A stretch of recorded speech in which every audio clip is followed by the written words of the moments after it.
Howdy, all you delicious people. I'm here today to review In the Shadow of the Moon. So, this, of course, is a Netflix film that eventually I just kind of randomly saw, and I was like, okay, what the heck is this about? So, all of a sudden, I kind of just watched the trailer a little bit before even going into this movie because I'm like, okay, this feels like a detective movie. Not sure that I'm probably going to like this. And I was like, hmm. But then all of a sudden, I started to have this kind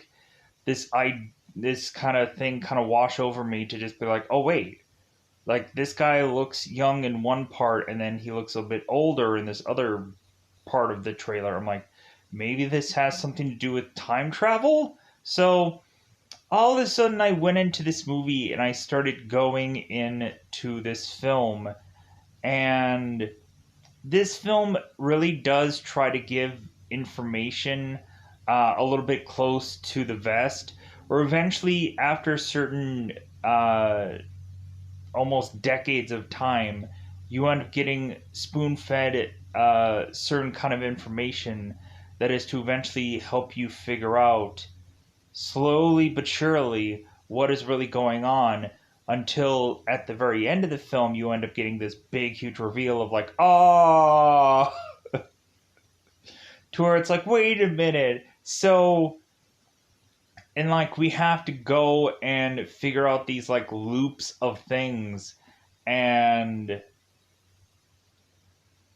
how that Raya's character, who is to be supposedly the villain we are to be led to believe, to eventually find out that maybe there is some kind of Terminator-esque thing going on here, whether it's a good Terminator-esque like thing or whether it's a bad Terminator-esque like thing. I'll just kind of leave it vague like that. Because this woman is going back in time and killing people.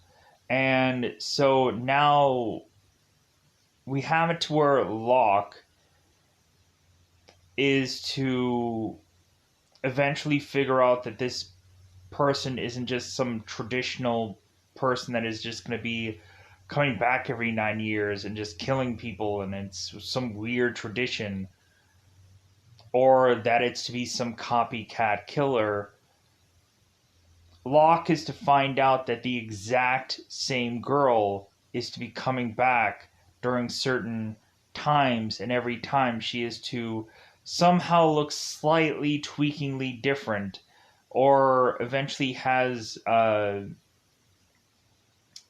something that has to do with some other time period that she came back from. So, with that said, like, this eventually becomes a very interesting movie. If it wasn't interesting, then eventually it slowly but surely, once you realize that it's like, oh, it's a time travel movie, you're like, oh, okay. And then eventually you eventually see the device of which that she time travels with. I'm like, okay, I can get into this movie. So it's not a normal like cop film. Like I thought this is weirdly some bizarre vampire movie because you have these like three uh prong things going into people and killing them off, and I'm just like, okay, this is so weird. Like how is it that this person is going and attacking somebody, but eventually we find out it's a metal tool, because immediately what came to mind to me is like, okay, what is Raya, like what is she doing to these people to eventually get these marks, and then eventually someone is to say, oh, it's a metal tool. I'm like, oh, okay, I thought it was like her fingers or something. She was doing something with her fingers because maybe she was some alien like thing. But I'm like, oh, okay, so she just has some weird goofy tool to kill people.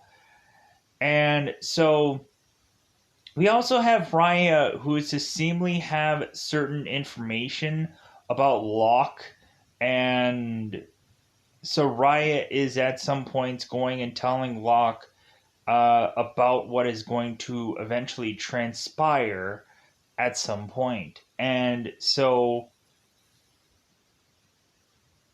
eventually, the further and further we get into this, just the more interesting it becomes until we finally get the big reveal.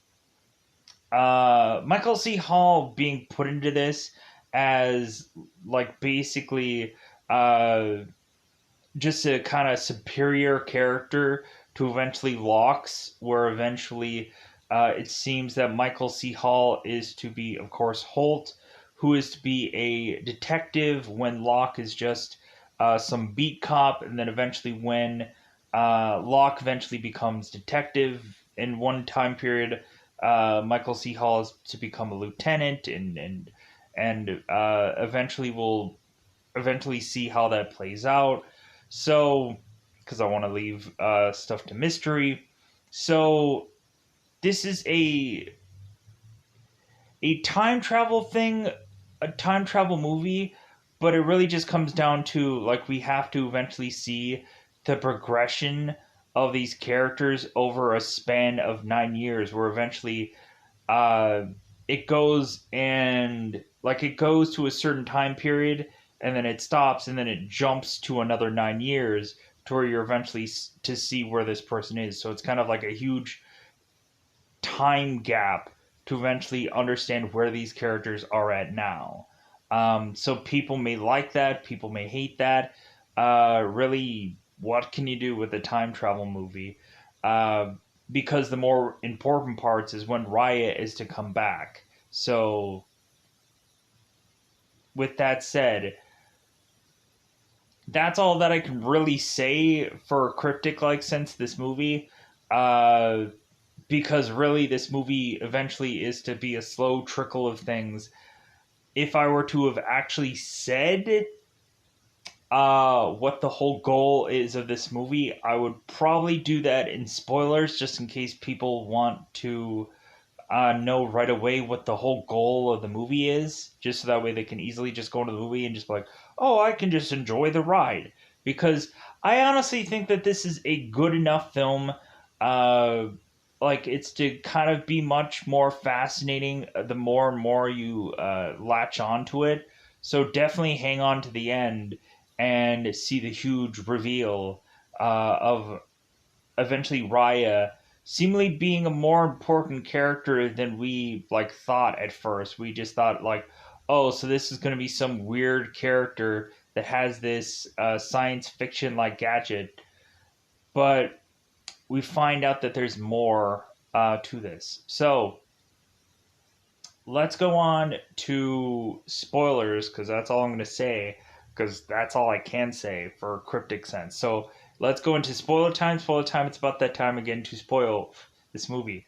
So immediately in this spoiler part, I will tell people what is to be entailed with this movie. So if you uh, want to hear spoilers uh, of what is to be the big enchilada at the end, I will say this now to save people time. But really, if you also want to kind of hear the lead up of this moment, then maybe I can just kind of have people just close their ears until I maybe do a dance around number or something like that. Or eventually I'd kind of wave my hand in the air, and maybe you can have this on mute until I wave my hand in the air or whichever. So, the big enchilada spoiler is that we are to have Raya be Locke's granddaughter. And I'm like, what? I'm like, what? What? And Raya is to be going back in time to basically stop another war breaking out between this world. She is going back Terminator style. Instead of killing people who are a part of a resistance, Raya is going back and killing people who are part of the problem, who are eventually going to be influencer like people that are eventually going to start a next war within the year 2024. which I'm like, dude, that's kind of freaking scary, because like that's eventually gonna come up soon, and so a lot of people might just be like so hopefully, because Raya is to supposedly avoid having this war actually happen. So we'll see about that.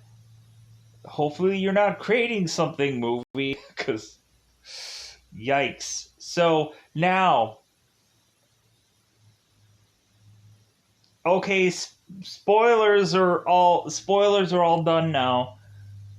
So now we're gonna go into the lead up version. So the lead up version. So Locke is to go on and uh, be in 1988. So we have to like have a lead up of time periods, which is really interesting. And hopefully my math is to be good, uh, because immediately I'm just like with my brain. So hopefully I get these things correct. Uh, so the next jump should I think be 97, I believe. So in 1988, we of course have both Locke and Maddox as these beat cops, and so the very first thing we end up seeing in this movie is Locke going and trying to seemingly make breakfast for Jean, and Jean is to be this pregnant woman who is going eventually to give birth on basically whatever night this is to a girl named Amy. Because we know, because future film. So Locke is to, of course, make Jean breakfast in bed at seemingly 10 at night. And so Jean is like, hey, like, you know what, I'm kind of getting tired of this whole, like, breakfast, like, at dinner bit. Because, like, Locke is to be doing these graveyard shifts. So eventually, like, Locke just has goofy hours. So Locke is to, of course, end up getting ready for work, and so uh, eventually Jean is to go and talk about her weird, goofy dream that she was to have, and Locke is like, mm-hmm, mm-hmm. So Locke eventually is to go down to his partner, Maddox, who is to uh, kind of talk about like her like pregnancy and how she has like feet the size of their sink and and all this kind of goofy stuff. So uh and so eventually they end up getting a call because what is to happen is that of course we end up having three things that happen. We end up having this cook who all of a sudden is bleeding from everywhere and he ends up falling over onto his stove, and his stove is basically cooking him now. We have this pianist who is be doing this seemingly concert. All of a sudden, he falls over dead. He falls like out of his chair and dies. We have this bus driver who is, while she is driving her bus, starting to get a nosebleed and then starting to bleed from everywhere. And then she ends up completely losing control of her bus, and nobody decides to go and grab the steering wheel and to try to control this bus. Nobody thinks about that. And so all of a sudden, this bus is just driving completely out of control to where eventually this bus goes and careens or smashes into some other vehicle, tipping the bus over to where eventually the bus driver is to eventually go, I guess, through the windshield of this bus. So eventually they are to get a call about this whole incident, and so Maddox is to tell Locke, it's like, well, hey man, I bet you $10 I can get us there in 20 minutes. And Locke's like, I'll take that bet. So Uh, like I also think that no, let's push on. So, because I want to make sure that I get every bit of dialogue here, because I feel like in the beginning of this movie, like the dialogue is to be meaningless. Like it's all just like, hey, let's get to the big beefy points. So, uh, so we have both Locke and Maddox who end up making to, I believe, this bus stop, and so it seems that Locke is to try to get there as quickly as humanly possible to eventually beat out Holt, who is to go and check out this body. And so we have Locke who ends up getting a crack at this body, and so it seems that Holt is to come over and just be like, hey man, like we already checked through this body, everything's fine, like there's probably nothing you're gonna come up extra about it. So eventually Locke is to mention to Holt, it's like, well, are you sure? Like if anything, like I'm seeing like brain pieces, evidently that's what's was bleeding out of this person, was these like brain pieces, because he ends up bopping the head, and the head is empty because all the brain was going out of this person's like holes, basically head holes. So Holt is like, yeah, we got that, so what, like you didn't give me anything new. So all of a sudden Holt is to go and pull down the back of the collar to see these three holes. And so Locke is like, well, did you catch that? And Holt is like, ah, crap. So, uh, so now they're trying to piece together or figure this out. And so eventually Holt is like, you know what? Like, because Holt is to actually be Gene's brother. And so reasonably Holt is just like, you know what? You're really just like messing up my investigation. Because when Holt is to eventually arrive, he is to tell both Locke and Maddox to go and dust for prints all over the glass pieces. And then he's like, dude, I'm just messing with you guys. Like, so what's going on? Like, hey, like, what do you think you're going to find compared to me? So, uh, so eventually Locke and Maddox are to eventually go back into their car, and so like they end up like, I feel like they have a good idea of what's kind of going on here. So all of a sudden next up is to go to this restaurant of the cook, of course, who had that same exact problem with him. So Locke and Maddox are just kind of like, hey man, let's race to get there. Like, yeah, like let's go and let's check out this one thing. And so eventually Locke and Maddox race to try to get there to eventually try to find something that Holt couldn't find. So eventually Locke is to go there, and Holt is to eventually be like, hey, you guys are on a like a world tour or something? Like, what are you guys doing? Like, you guys have nothing better to do? Um, because yeah, like Maddox is just wanting to go and do like their normal common day to day stuff, which is basically just uh trying to get bums from off of um certain parts of the street to eventually kind of like get them out of where they are, to I guess just kind of like basically be almost the equivalent of crowd control at some point. And so uh and so Locke is to eventually just be like, okay, where is all the blood that should have been coming from this guy? Where is it? And so eventually they end up kind of opening up this tray thing to eventually find that all his blood is right there, and that they have the three marks. So now they're starting to see a pattern.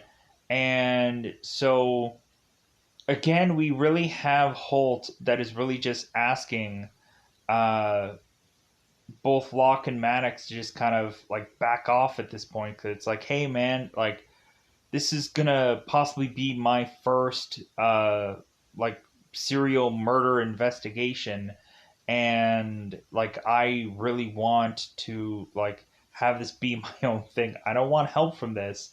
But both Locke and Maddox, like Locke is thinking like, hey man, if we can figure this out before Holt does, like maybe we're gonna be able to get a raise or a promotion, maybe to detective.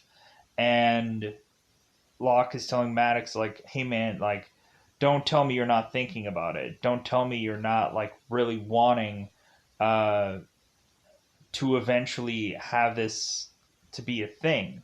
So eventually they are to again go to the pianist to eventually find out marks, and that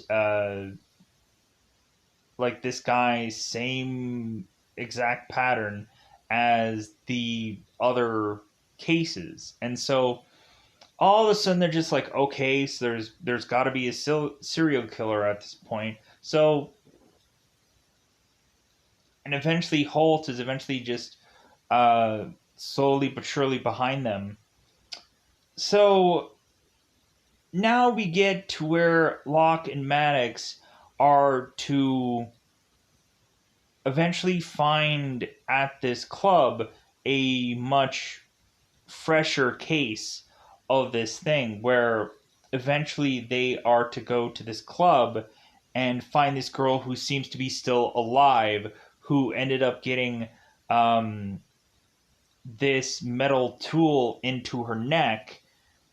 And so it seems like this girl had a pretty decent description of what this girl was to look like. That she was to have this seemingly blue like hoodie, and she was to have really short hair, like buzz cut hair, and so on and so forth. Like, because Locke eventually and Maddox eventually go to this girl, and Locke is to ask this girl to describe what had happened to her. And so she is to mention what had happened, what the girl looked like, and that she ended up having like blood on her hand. So eventually Holt is to make it there, and Locke is just like, well, hey, Holt, like, I was going to eventually radio you over here. But it just like, hey, man, we just got here first. So eventually, when Holt is to go and talk to uh, this girl is to mention that to Holt, that eventually she's like, man, I just said everything to this guy. And Holt is like, well, Locke is at some point a little deaf at some points. Maybe you can just reiterate what you told me. So eventually the girl starts retelling her story. All of a sudden she starts bleeding from everywhere and falls over. And then, like, oh crap, well, I guess that's toast. So eventually now they are wanting to try and figure out uh, eventually who uh, or not who, but where is to have found this girl, because there's kind of a report out of like what they're looking for, so eventually be on the lookout for this girl. So eventually they start just bringing in just seemingly anybody who is to barely fit the description, and so there seems to be a lot of people just mugshotted away that are to barely just fit the description. And so eventually we are to have Locke and Maddox, who are to eventually see like a light blue hooded man, and it's to basically just be this old man. And so Maddox is like, hey man, you want to go after Santa Claus? Like, come on, man. So all of a sudden they're just kind of waiting, and they're just desperately hoping that eventually they can go and find this person. And so they coincidentally end up going and having this girl walk right in front of them. And so now they're going to drive this car to try and chase after her. And so this girl is running seemingly so fast that eventually she is to eventually kind of stymie the police officers, because there's to be this garbage truck that ends up backing up, and they're like, "Fuh!" So eventually they get out of their car and they have to forcibly chase her down. So eventually we get it to where Maddox is starting to get really winded. He's like, "Man, I should really cut down from those 2 packs a day." I'm like, "Whew." So Locke is to consistently try to get after Raya, and so eventually Locke is to eventually find like where she's heading and radios out. And so we have Holt, who is to go on the radio and be like, "Hey, anybody with a badge and a gun, like go and find this girl and like get to her." So eventually Locke, all of this is to eventually head into this subway station. And so eventually what is to happen is that we have Locke, who is to be one part of this subway station, and we have Maddox, who's at the other side of this subway station. And so they're starting to try and corner this girl off. So eventually Raya is to eventually make it to where Maddox is, and so Maddox tries to take Raya down, and eventually all that does is to lead eventually Raya to break to break Maddox's leg. And so then eventually Raya runs off to run back to where Locke's direction is, because eventually Holt is to make it down there, and he is to eventually call on the radio to have an officer down, because technically Maddox had broken his leg. So eventually Raya heads back to where Locke is, and so over the radio, Locke was to have to forcibly turn off his radio so that way Raya wouldn't know where he is. So over the radio, we have it to where the radio is to mention that Locke's wife is to go into pregnancy, and so Locke should be like freaking out of here by now, trying to go and deal with his wife's pregnancy instead of dealing with this culprit. So what ends up happening is Locke is to go and try to deal with Raya, and it seems that Raya is so like she's so like I don't know what it is, like very like trained or something like that for this situation, to where we have Raya, who basically just beats the crap out of Locke and ends up going and cuffing him onto this railing. And so Locke is to eventually go and take the weapon that he had eventually taken from Raya, stabbing her to where all of a sudden Raya is to fall onto the train tracks and get run over and killed. So it's like, okay, well, I guess she's dead. So Locke is to go off after he is to get uncuffed to eventually be told that, "Hey, man, why are you even here?" And Locke is like, "What are you even talking about?" It's like, "Hey, man, your wife's in labor. You should be going to the hospital." So Locke is to eventually run off to the hospital to eventually have some guy eventually run after him and be like, "Hey, man, we need your report. Like, we need to know like what had gone on with this whole situation," because eventually they're starting to pull apart this Raya character, and she supposedly has a bullet slug from Locke in it, and supposedly there hadn't been one bullet that had been fired from Locke's gun. And so Locke is like, okay, that's weird because I didn't shoot this girl. She just got run over by this train. So she would have obviously died anyways because of the injection that he ends up jabbing her with in the leg. So eventually, Locke is to tell them all that he knows. Just be like, okay, I have no idea what you guys are talking about. So Locke goes on to eventually go to see Jean kind of delivering her child. And so Raya is to tell Locke, it's like, hey, congratulations on your kid's birth.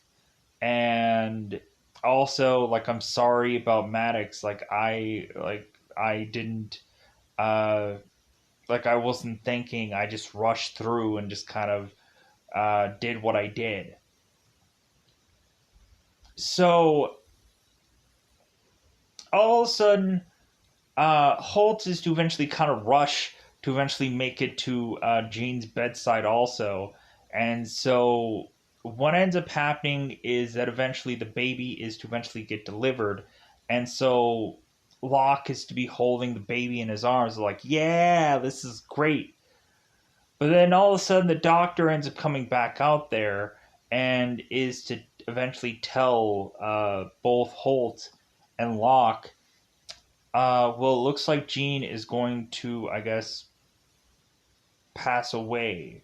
I guess because after childbirth there were some heavy complications, which all of a sudden is going to lead to her death.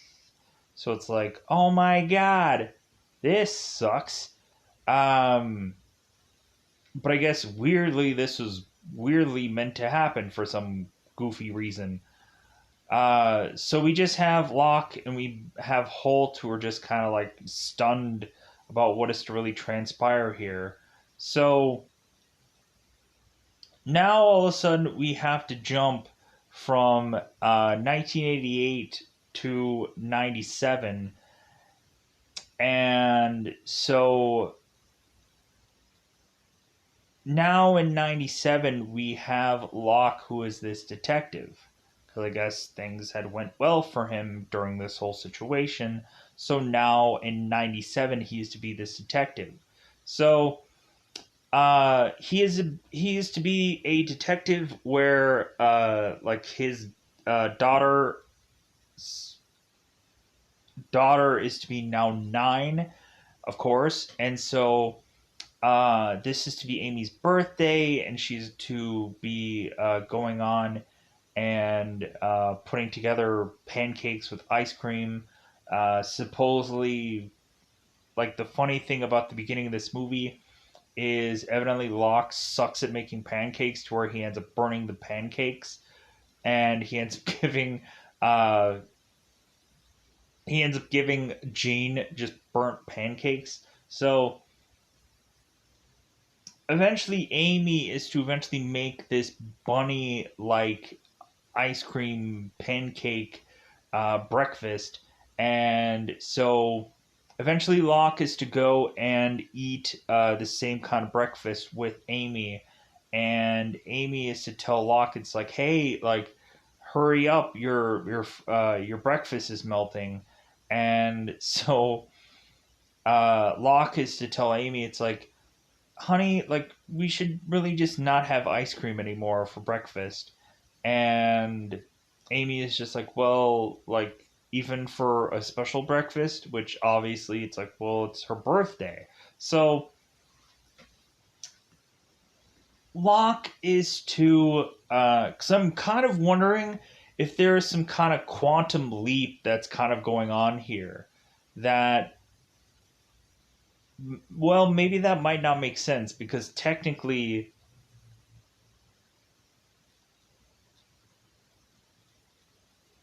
no, I don't think that quite works because, yeah, it must just be the 9 years thing, but whichever. So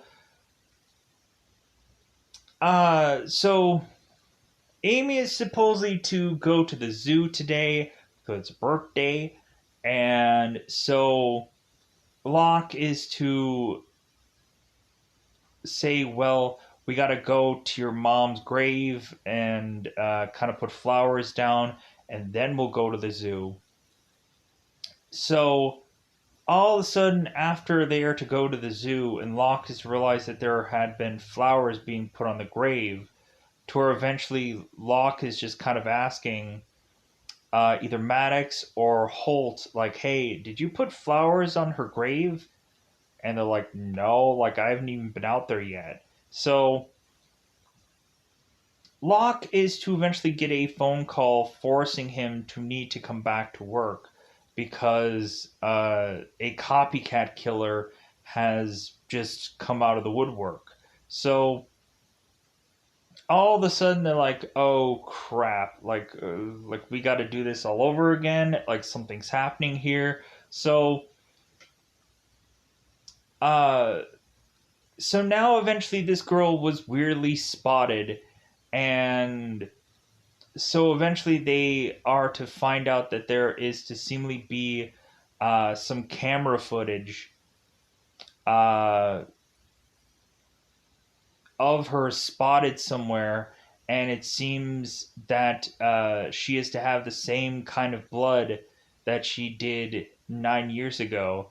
And so Locke is like, wait a minute, this can't be just some copycat killer that has blood on their hands like she had. Like, no, this has to be the same girl from before. Because they didn't release any kind of information. And Maddox is just like, dude, like, anybody could get any information out. It's 9 years old. Like, people could probably find any number of things eventually. So Locke is just be like, well, like it's probably the same girl. It's weirdly the same girl for some reason. So eventually Locke is to eventually go through all the evidence that they had uh, from 9 years ago. And so now Amy, who is to be promised to have supposedly gone to the zoo, instead she's like sleeping on this couch like thing or these chairs like things. And so eventually like Locke is going at this throughout like a whole entire day, kind of combing through this stuff. So eventually Locke is going to Amy, and she's now like sleeping on this little place. And Amy is just like, well, I guess we're not going to go to the zoo because it's dark out. And but Locke did end up giving Amy, when they were eating breakfast together, he ends up giving her a little jewel that is to go onto her bracelet, because I guess uh, if Locke really can't give Amy much of anything, because I guess they probably don't have money, he can just continue to give her little jewels to go on her bracelet, that he is to just give her that every year, because I guess he can't really give her anything else. So sadly, so eventually we are having Locke go and have them run information on this key that he is to have, that evidently this girl was to have on her. So they end up finding out weirdly that in 1988 this girl had a car key of a car that was for uh, a car that was out this year, that was like a 96. So they're like, wait a minute, like this girl had a car from the future. And Maddox is to just be like, well, maybe she had like a key for a prototype car.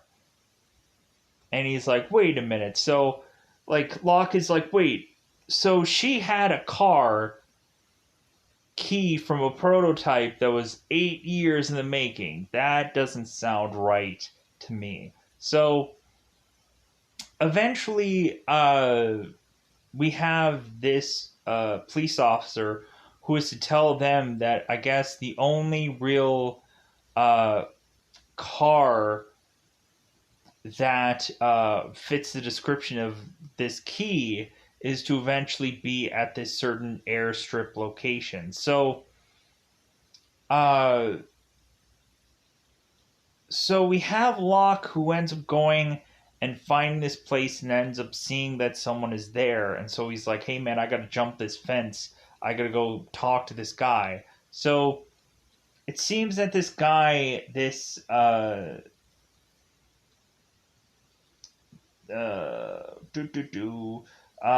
guy who is to be kind of at this airplane hangar is to seemingly be holding Raya for some reason. And so Locke ends up going into this hangar and is to eventually go and and talk to this guy like, hey, do you have any information? Like, have you seen this girl? And this guy, of course, is like, well, no, of course not. Why would he say anything? And so basically, Locke is to go and tell this guy, it's like, well, hey, like, I'm going to give you my card just in case you have any kind of information. And so Locke, instead of giving this guy a legitimate card, he ends up kind of giving him this note that is to just say, like, well, hey, like, kind of scratch your head if you've seen her. And the guy ends up, of course, like scratching his head. And so he's like, ah. So Locke is to tell this guy, it's like, well, hey, like, can you go and draw me a map because, I don't know, I couldn't really figure out my way out of here. So could you draw me a map of where I can possibly get out of here? Basically, really just saying that, hey, like, draw me a direction of where this girl had headed, so that way I can go and get to her. So this guy's drawing a big, massive arrow. And he's like, oh, okay, that's a great map. Yeah, that really helps. So all of a sudden, eventually Locke is to start to head to that direction to eventually have Raya intercept him and is to pull a gun on him and is to eventually just have him start to be kind of cuffed up or laced up or something like that, to where Locke eventually is to start to get tied. So all of a sudden, while this guy is to tie down Locke, Locke is to try and quickly call Maddox, and so Maddox is to eventually go and answer the phone to have it be all that Maddox is to hear is what's going on in the environment. He's starting to hear this girl's voice. He's starting to hear Locke. So eventually Maddox is like, oh, crap. So eventually Maddox is to, of course, make his way through this spot to eventually make it to where, of course, Raya and Locke are. So eventually what is to happen out of this is that eventually Maddox is to pull a gun on Raya and they're to have this kind of standoff. And so Raya has to forcibly now kill Maddox. And so then Raya eventually takes Locke and is to go with him to a location where eventually Raya is to fly this plane to this location to basically show Locke where she is to seemingly uh, continue to time travel from, because Raya needs to desperately go on to try and jump another 9 years. So, uh,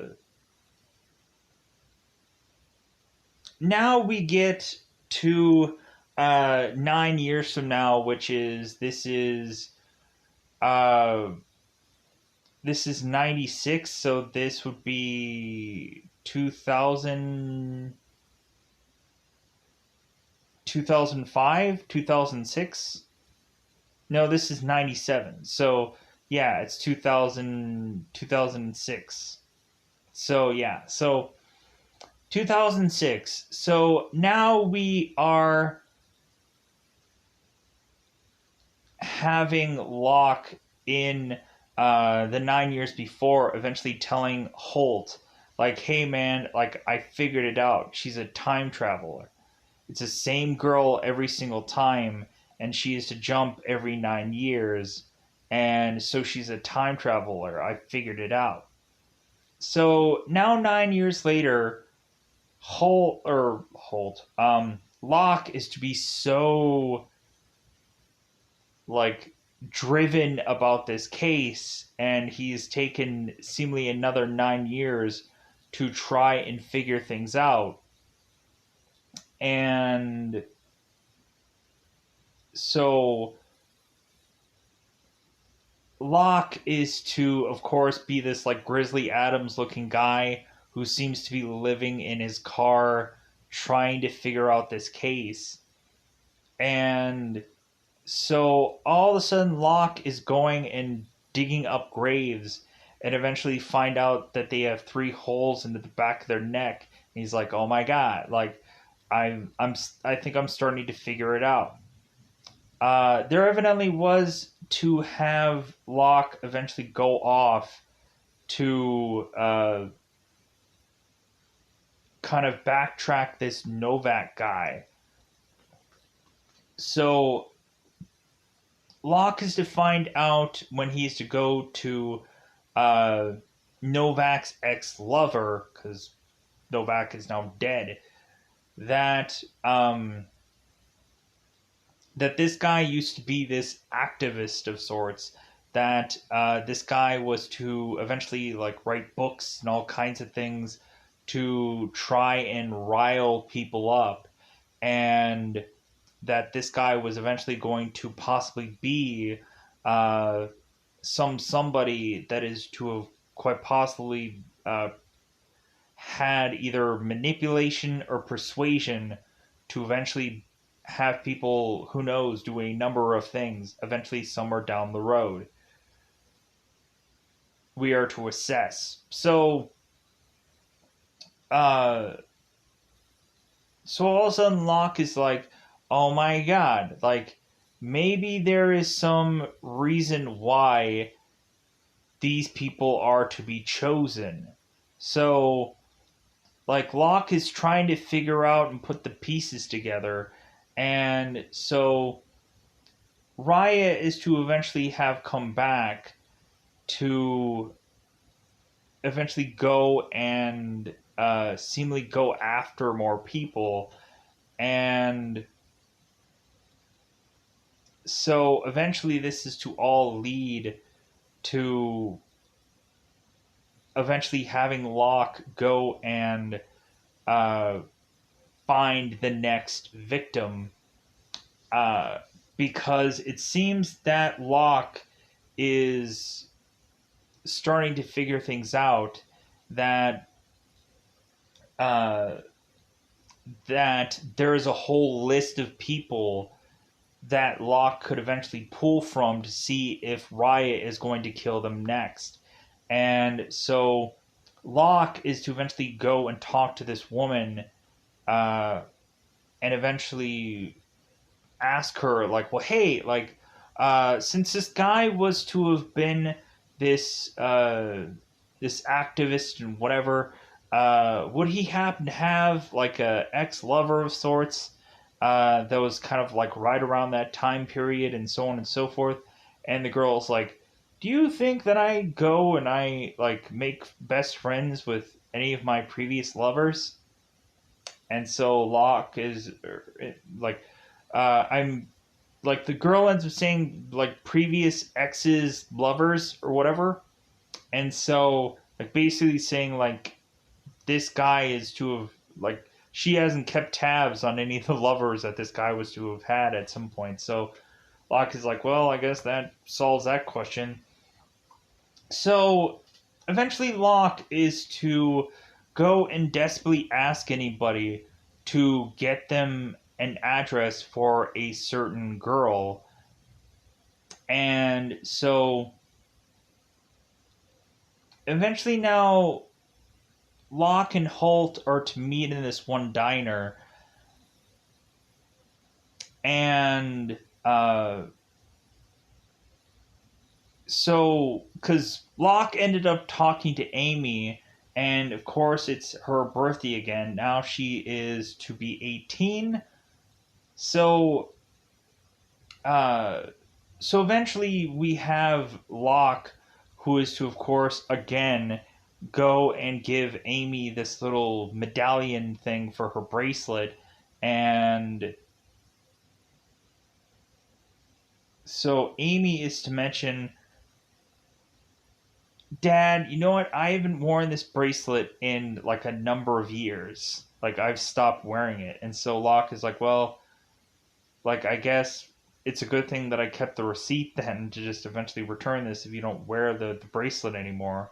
So like Amy is also kind of talking about, it seems like she is to eventually soon um doing so well in school that she's going to get a scholarship, and Locke is like, oh great, that's great. And so Amy is kind of ragging on Locke for having this beard and how she's like, man, you should just shave that off. It looks awful. So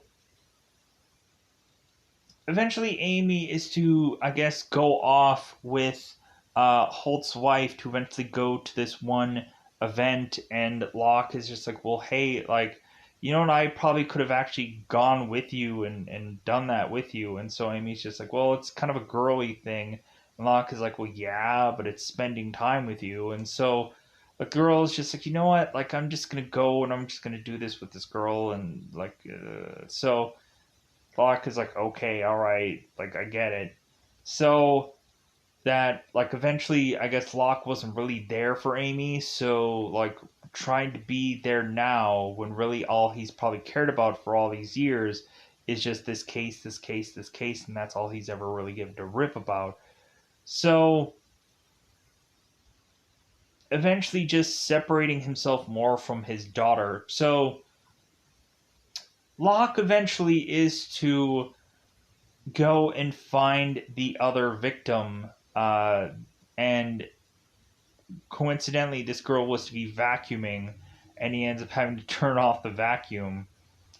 Because eventually, what happens is that Holt is to go and talk to Locke, and Holt is like, you know what, man?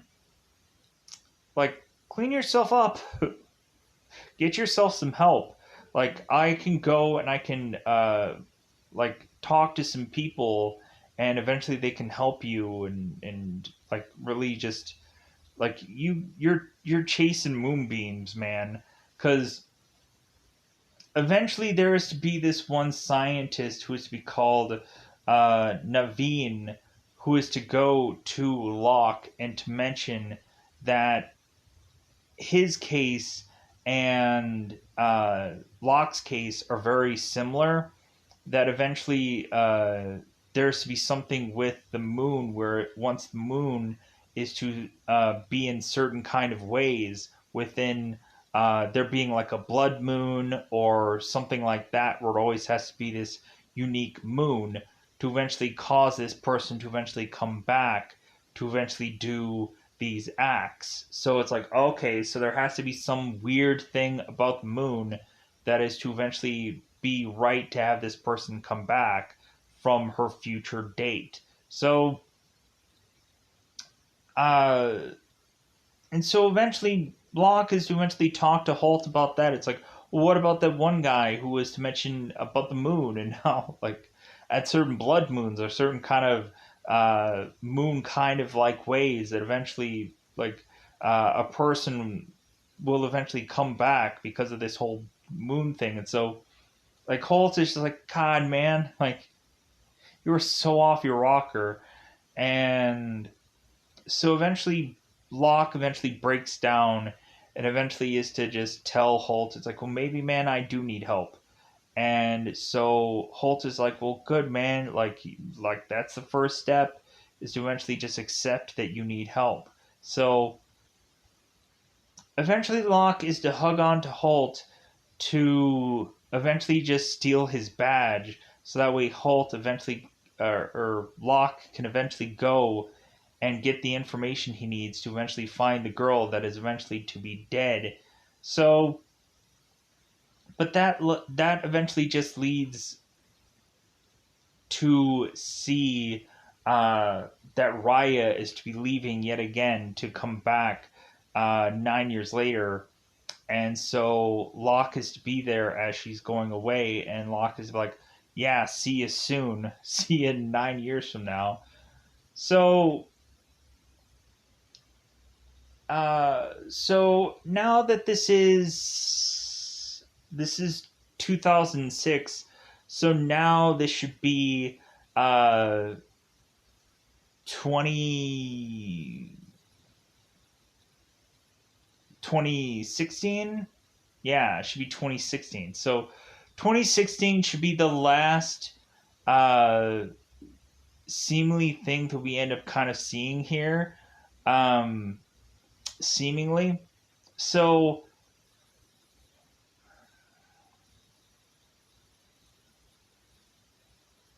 we have that, I guess, in 2024, I guess that's when the world really just goes into shambles or really goes to heck.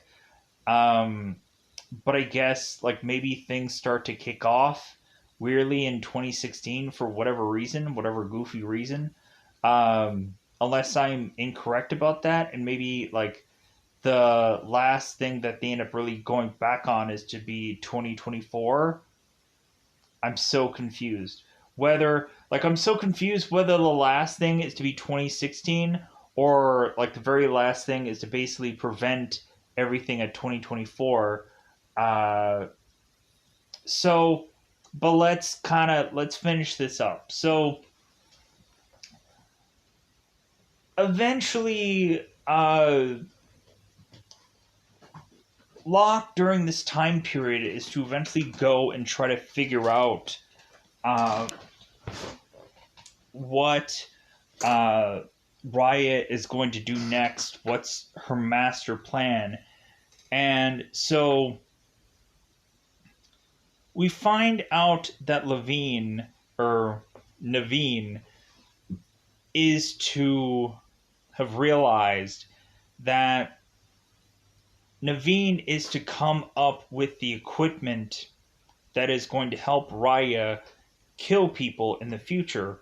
He's going to come up with this equipment that is going to go and be tested on pigs to come up with this device that is going to inject these pigs and then kill them all off in perfect sequency. And so Naveen is to realize that he's like, oh my god, like we are eventually going to put this together for this girl to kill all these people off in the past, and there's a whole reason for her eventually doing this thing. And so we eventually have it to where Naveen is to eventually go and kidnap Locke, because Locke is going to be the only person trying to prevent Raya, because no one else is going to even like care about this anymore because they just can't prevent this. So eventually Naveen is to tell Locke and to help him understand what this whole mission is, and to help us understand what Raya is doing here. So eventually, Naveen is to break it down to us that Raya is to basically be a person who is going back in time to prevent a civil war from ever happening. That basically she is going and killing off every single person who would have started a civil war of a certain kind. So this girl is to be saving a ton of lives by killing a certain few. So basically, considering Locke is to be trying to stop this or trying to prevent Raya, Naveen is to eventually try and just hold on to Locke. But eventually, what ends up happening is Naveen ends up crashing his car, and Locke ends up getting out. And so Naveen is like, "No, don't stop her! Don't stop her from doing what she's doing!" Like, because she's saving the world from future, some future war. So, but eventually, Locke does find Raya, and at some point, Locke is to eventually shoot uh, Raya numerous times when Locke is to eventually go and be at that moment of the whole like the girl that was vacuuming. Locke ends up going chasing after Raya, shooting her numerous times, and he's like, "Oh my god, me shooting her now was to be the bullet that they found later on." So Raya now coming back to this point and now eventually going and uh, speaking to Locke, and this moment, like, Raya is to just kind of put all the cards on the table.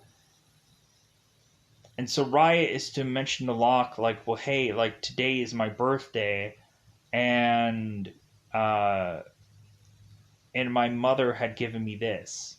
Because we find out that Amy is to be pregnant with a child today, and that Amy had tried to call Locke to have him be there for this kid's birth. But Locke is stubbornly with Raya going and talking things out. So Raya is to eventually show Locke that Raya is to have the bracelet that her mother had, which is Amy. So I'm like, oh my god. So, like, here's the big reveal that Amy is Locke's grandchild, and when Raya is to go back in time, Raya is to die. Raya had technically, I guess, solved all of the war that is to be happening in the future. And so I guess when she is to basically go back in time, um, and die off, like, all of this war was to have been resolved, so it never actually happened. So the war that Raya knows is to have not actually happened. So she prevented that technically in like a 12 monkeys kind of scenario.